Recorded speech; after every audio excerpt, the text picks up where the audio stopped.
5 de la tarde, 26 minutos. Siempre nos da mucho gusto, en realidad es necesidad, vamos a decir la verdad, necesidad de escucharlo a Carlos Raimundi en determinados momentos de la política argentina, por lo que respetamos su manera de razonar, conjugar históricamente, contextualizar, etcétera.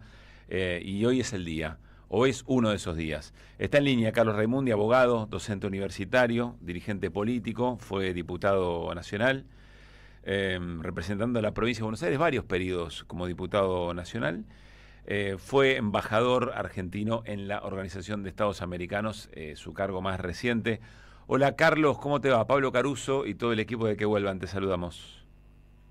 Bueno, ¿qué tal, Pablo? Para mí también siempre es un gusto poder conversar, ¿eh? Qué bueno que te estamos viendo. Para quienes nos están siguiendo por YouTube, pueden disfrutar también la imagen de nuestra charla con Carlos. Bueno, Carlos, a ver, recién conversamos con Carlos Heller. La pregunta va sobre todo lo que representa, no necesariamente la sesión, sino todo lo que representa lo que ayer ocurrió en el Congreso.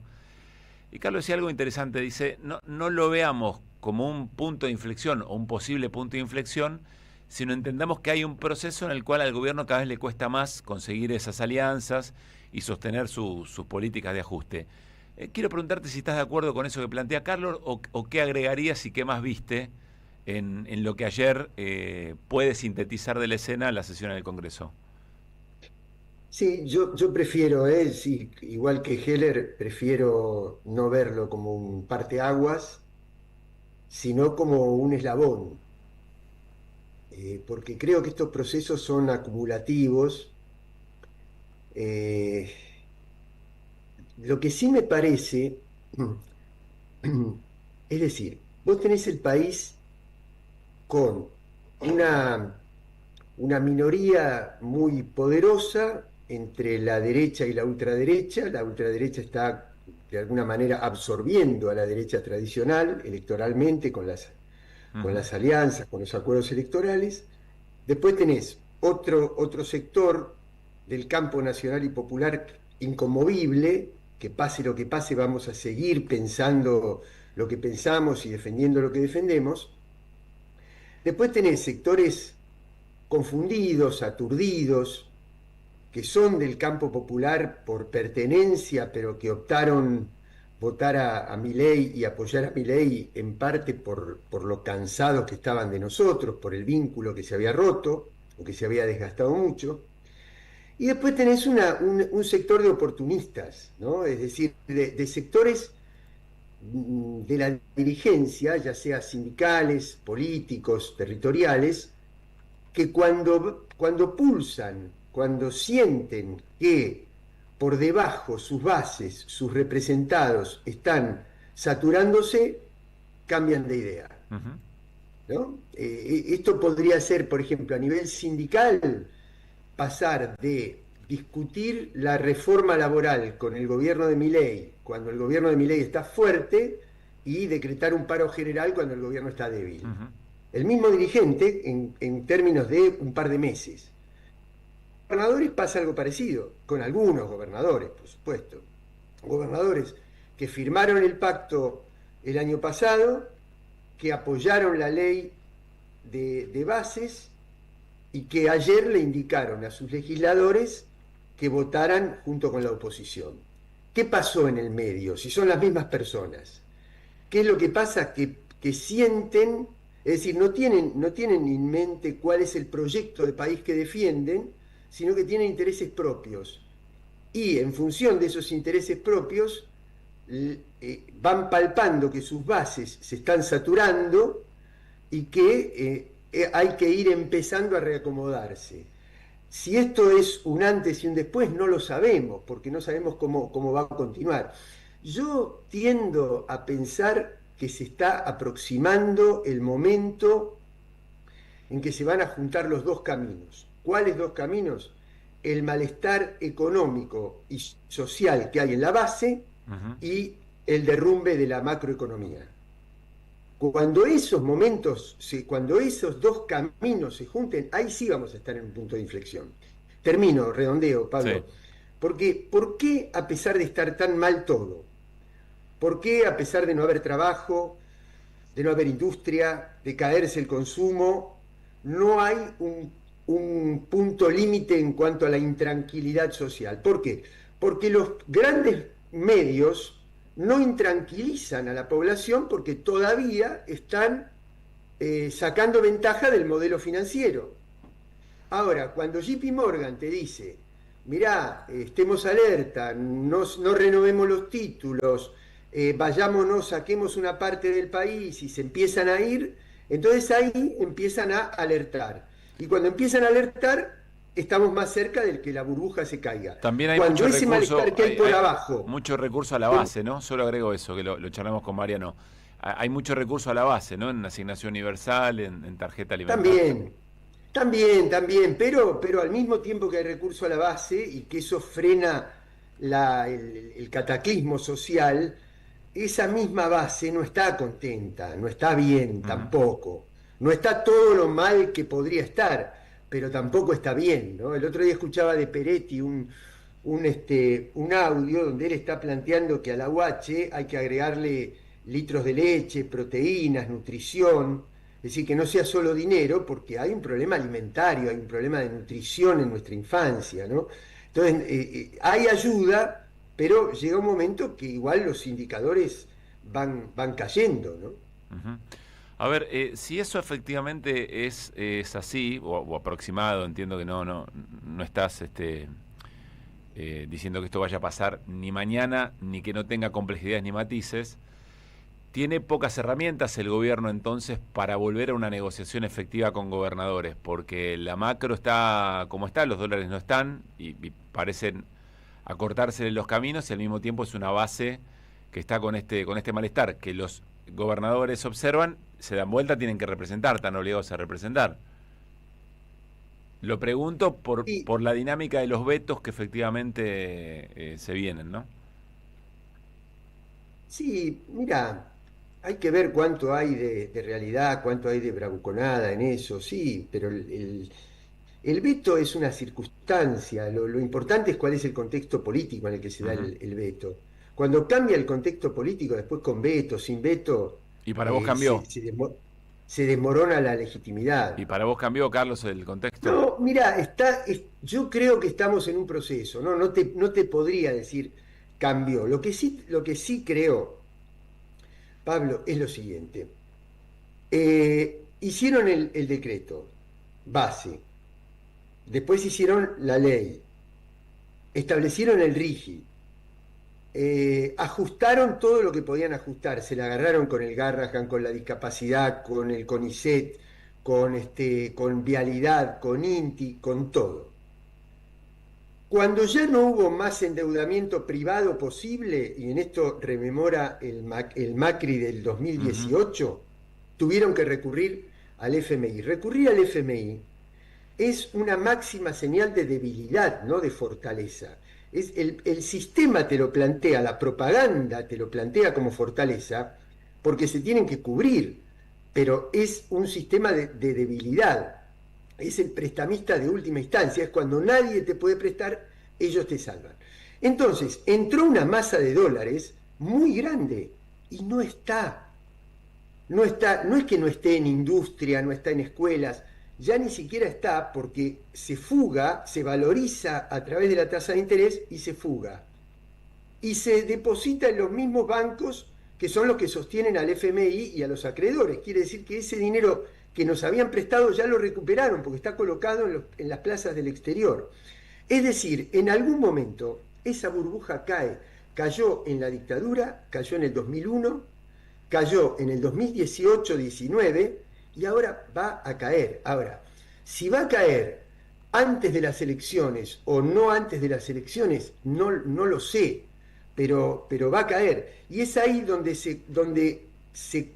confluyen el malestar social con la macroeconomía. Y ahí Ujú. ya, por más medios que quieran decirte no hay un riesgo país alto, porque lo que pasa, Pablo, es que nosotros vamos a tener que pensar también que no vamos a poder, cuando nos volvamos a hacer cargo, más temprano, más tarde, tiempos electorales o tiempos sociales, no lo sabemos, pero cuando nos volvamos a hacer cargo, necesariamente, pero no por una cuestión de consigna, no por una cuestión de maximalismo, no por una cuestión de trotskismo, no, por una cuestión de análisis. Vamos a tener que pensar si nos vamos a mantener en este mismo esquema de depender del clima que te crean los mercados internacionales. ¿Por qué el riesgo país donde no hay una sola industria y donde hay más de 50% de pobreza no es alto? Porque quienes inventan esa figura del sistema financiero global no tienen ningún riesgo, porque se están llevando todo el dinero. Ahora, nosotros vamos a seguir dependiendo de eso, cuando el mundo te está ofreciendo alternativas, porque en otro momento, hace 10 años, no había alternativa, no había alternativa geopolíticamente. Ujú. Pero hoy el mundo te está ofreciendo algunas alternativas donde vos progresivamente vas a tener que ir desprendiéndote, desatándote de estas ataduras. Lo mismo que el juicio de Nueva York con YPF y del CIADI y de todas. ¿Pero por qué? Porque no hay forma de salir si uno se mantiene prisionero de una cantidad de variables que solo expresan el interés del poder financiero, que Bueno, están completamente divorciados de la realidad del país. ayer lo contaba Néstor cuando hablaba hacías la crónica, Néstor, de la reunión de los BRICS, digamos, Sí, de alguna entiendo manera, que ¿no? Carlos se refiere a eso. Hay otras opciones vinculadas a los BRICS, a los países socios de los BRICS, a otros armados en Sudamérica, en Asia, y mismo en África. Hay otro mundo Ujú. del cual el gobierno argentino ha decidido desvincularse, pero entiendo junto con Carlos que si hubiese otra opción de gobierno, habría una mirada muy propositiva hacia esas construcciones. Néstor es Néstor Restivo, perdón. Carlos, sumo a esto, aún así, aún en un contexto de novedad en ese sentido, tenés que construir una fuerza política con mucha cohesión y muy determinada, ¿no? A dar esas discusiones. Paso a preguntarte por el nosotros que te representa, digamos. ¿Vos estás viendo que estás salvando la ropa con esta alianza, más allá de Fuerza Patria o lo que fuera, o ves el germen de algo que pueda tener un programa con esa, perdón la palabra, radicalidad en la cabeza? Porque lo que estás planteando es ir a fondo, digamos, ¿no? Sí, mira, yo creo que el armado la conclusión de ese proceso que termina en Fuerza Patria Ujú. es un poco lo que tenía que pasar, porque vos fíjate en qué contradicción hubiéramos caído si no hubiera sucedido esto. Cuando a mí que me ha tocado ir a actos organizados por Cristina y a los actos de Axel, la base militante, la concepción ideológica, las expectativas son muy similares, son prácticamente las mismas, son prácticamente las mismas. Imagínate si se hubiera tensado eso, si se hubiera escalado ese conflicto hasta el punto de tener que no concretar esta unión. Cristina tendría que haberse apoyado cada vez más en Massa, ¿m? Y Axel se tendría que haber apoyado cada vez más en Andrés Rodríguez, en algún gordo de la CGT como Daer o en sectores del albertismo. Ujú. Entonces, vos fíjate qué despropósito hubiera sido. Es para enfrentarte con el que pensás igual, tener que fortalecer al que pensás distinto. Y con eso quebrás la identidad y la potencia del proyecto. Yo lo que espero es que este armado, que se da un poco por el catalizador que representó la condena de Cristina, que sea una especie de prolegómeno de entender este proceso y de saber que es lógico que haya competencia por el liderazgo, que haya, que se le atribuya a otro sector más responsabilidad en la crisis o menos, lo que sea. Pero eso no puede poner en riesgo la unidad del proyecto. ¿Por qué? Porque es lo que te va a permitir conducirlo en ese sentido que decimos. Yo cuando la escuchaba a Cristina el otro día, en el audio que envió a Parque Lezama, hablar de la independencia económica es decir, en sus palabras, esto que estábamos hablando.